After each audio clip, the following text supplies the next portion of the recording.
अस्सलाम वालेकुम स्टूडेंट्स। आज की इस वीडियो में हम देखेंगे कि फैक्टराइजेशन कैसे करते हैं।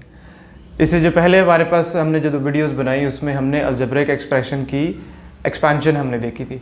आज हम उसका बिल्कुल ऑपोजिट एक रिवर्स प्रोसेस है जिसको हम फैक्टराइजेशन बोलते हैं, तो वो देखेंगे। तो चलिए आइए वीडियो की तरफ चलते हैं। आपके पास जो भी अलजेब्रिक एक्सप्रेशन होती है वो आपके पास उसकी बेसिकली दो मेन फॉर्म्स होती हैं। एक आपके पास एक्सपैंडेड फॉर्म होगा और एक आपके पास फैक्टर फॉर्म होगी। फैक्टर फॉर्म से एक्सपैंडेड फॉर्म में जाने के प्रोसेस को हम एक्सपेंशन बोलते हैं, जिसकी हम वीडियोस बना चुके हैं। अगर आपने नहीं देखी तो वो आप डिस्क्रिप्शन में, इसी वीडियो की डिस्क्रिप्शन में लिंक्स दिए हैं, वहाँ से आप वो देख सकते हैं। तो उस प्रोसेस को हम बोलेंगे expansion.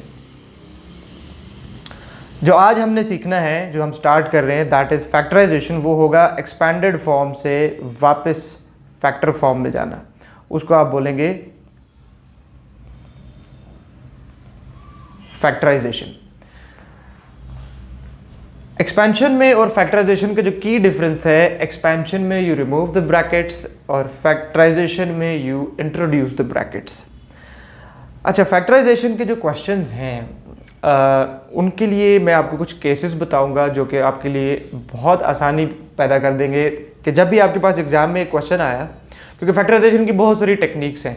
So whenever you look at the question, right after looking at the question you should be able to tell कि इस पर्टिकुलर क्वेश्चन को मैंने कौन से मेथड को यूज़ करते हुए फैक्टराइज करना है। तो आज की इस वीडियो में हम सिर्फ और सिर्फ केसेस देखेंगे जिसमें हम ये देखेंगे कि किस टाइप की आपके पास एक्सप्रेशन होगी, तो कौन सा मेथड आपने उसके ऊपर अप्लाई करना है। ठीक हो गया। फिर हम बारी बारी हर केस के लिए हम उसके लिए फर्दर वीडियोस में आप देखेंगे।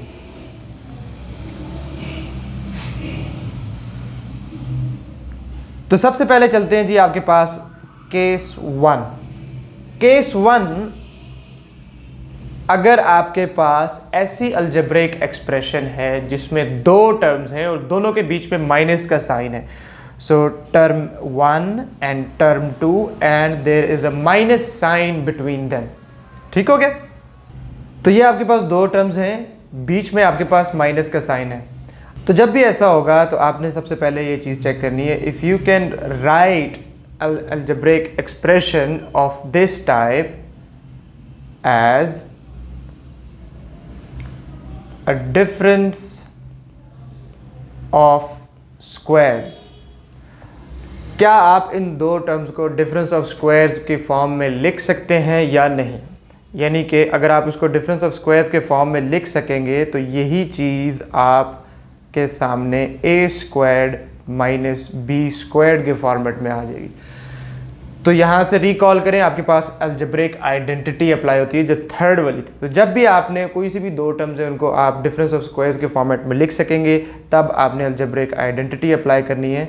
मैं लिख देता हूँ यहाँ पे थर्ड अलजेब्रिक आइडेंटिटी, जो कि क्या है, ए स्क्वायर्ड माइनस बी स्क्वायर्ड। तो जब भी आपके पास एक एक्सप्रेशन ऐसे है तो आप उसको, उसके फैक्टर्स कैसे बनेंगे, A plus B into a minus b. So this is how you can rewrite the expression in a factor form. So this was case 1. अब हम चलते हैं case 2 की तरफ।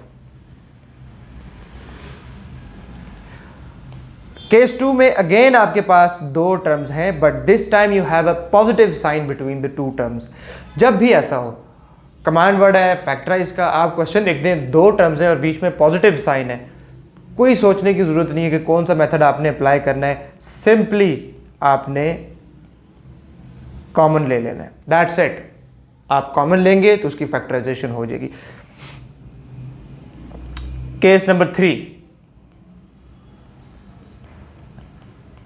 आपके पास तीन टर्म्स हैं, A plus B plus C और A minus B minus C, whatever, 3 terms आ गई आपके पास। अब जब भी आपके पास 3 टर्म्स हैं और यहां से आगे आगे फर्दर दो केसेस बनेंगे। पहला केस, अगर ये तीनों टर्म्स आप देख रहे हैं, ये जो पूरी अलजेब्रिक एक्सप्रेशन है, ये तीनों टर्म्स मिला के आपके पास एक नॉन क्वाड्रेटिक एक्सप्रेशन है, तो फिर आपने क्या करना है, इसमें डायरेक्ट कॉमन ले लेना है। और अगर ये केस 2, इसका आगे फर्दर सब केस है, और अगर ये क्वाड्रेटिक है तो फिर आपने क्या करना है, इस पे आपने जो क्वाड्रेटिक को फैक्टराइज करने के जो तरीका होता है इस पे वो अप्लाई करना है, which is known as mid term breaking method, जो कि मोस्टली 99% आपने यही करना है। अगर एग्जामिनर आपको बाउंड करता है कि आप उसको कंप्लीटिंग स्क्वायर से करें, जो कि अलजेब्रिक की जो फर्स्ट 2 आइडेंटिटीज हैं उनको यूज करते हुए, तो ये आपके पास एक ये भी मेथड है। कंप्लीटिंग स्क्वायर मेथड को आप अप्लाई करते हुए उस क्वाड्रेटिक को कंप्लीटली फैक्टराइज कर सकते हैं। अच्छा, case number 4 which is the last case. Case number 4 में आपके पास a plus B plus C plus D 4 terms आ जाएंगी। अब जब भी आपके पास 4 टर्म्स हैं तब आपने कैसे इसको फैक्टराइज करना है, अगेन डायरेक्ट आपने कॉमन लेना है, बट कॉमन इन ग्रुप्स। आपने ग्रुप्स बना के इनका कॉमन लेना है। अब ग्रुप्स बना के कैसे कॉमन लेंगे, आपने फर्स्ट 2 में से आपने पहले कॉमन निकालना है, फिर लास्ट 2 में से आपने कॉमन लेना है।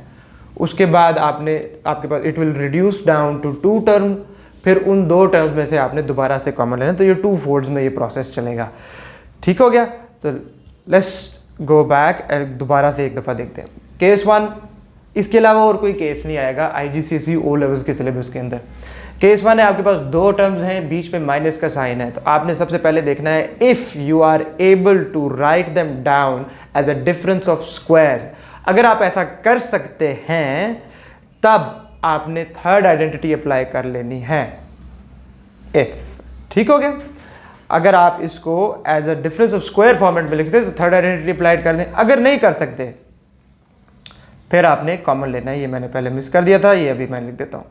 तो अगर आप उसको कॉमन डिफरेंस ऑफ स्क्वायर के फॉर्म में नहीं लिख सकते तो फिर आपने कॉमन लेना है। केस 2, 2 टर्म्स है, पॉजिटिव साइन है, चुप करके कॉमन ले लें। There is no need to think of any other particular method. 3 terms है, अब 2 ऑप्शन है यहाँ पे कि वो या तो नॉन क्वाड्रेटिक होगा या वो क्वाड्रेटिक होगा। अगर तो वो नॉन क्वाड्रेटिक है, कॉमन ले लें, तीनों में से इकट्ठा कॉमन ले लें, तीनों टर्म्स में से। और अगर वो क्वाड्रेटिक है, क्वाड्रेटिक से मुराद ax² + bx + c इस पर्टिकुलर फॉर्मेट के ऊपर है, तब आपके पास 2 तरीके आते हैं जो कि 99% आपने मिडिल टर्म ब्रेकिंग मेथड से करना होता है। ठीक है, बल्कि 99.9%। बहुत रेयर होगा कि आपको एग्जामिनर बाउंड करेगा कि आप इस क्वाड्रेटिक एक्सप्रेशन को कंप्लीटिंग स्क्वायर मेथड यूज करते हुए फैक्टराइज करें, तो फिर वो आपके पास सेकंड मेथड आ जाता है। लास्ट केस था जी, आपके पास 4 टर्म्स थी, आपने इसको कॉमन इन ग्रुप्स करना होता है, मतलब आप ग्रुप बना के कॉमन लेते हैं। तो जब आप ग्रुप मतलब 2 फोल्ड्स में आपने कॉमन लेना होता है। तो ये थी जी आज का लेसन, जिसमें हमने सिर्फ और सिर्फ केसेस को स्टडी किया कि आपके पास कितने केसेस आते हैं एक्सप्रेशंस के जिनको आपने फैक्टराइज करना होता है। उस हिसाब से आप फिर उसके ऊपर कौन सी टेक्निक अप्लाई करेंगे। नेक्स्ट वीडियोस में हम सारी टेक्निक्स को बारी बारी देखेंगे। तब तक के लिए अपना ख्याल रखिएगा। टेक केयर, अल्लाह हाफिज़।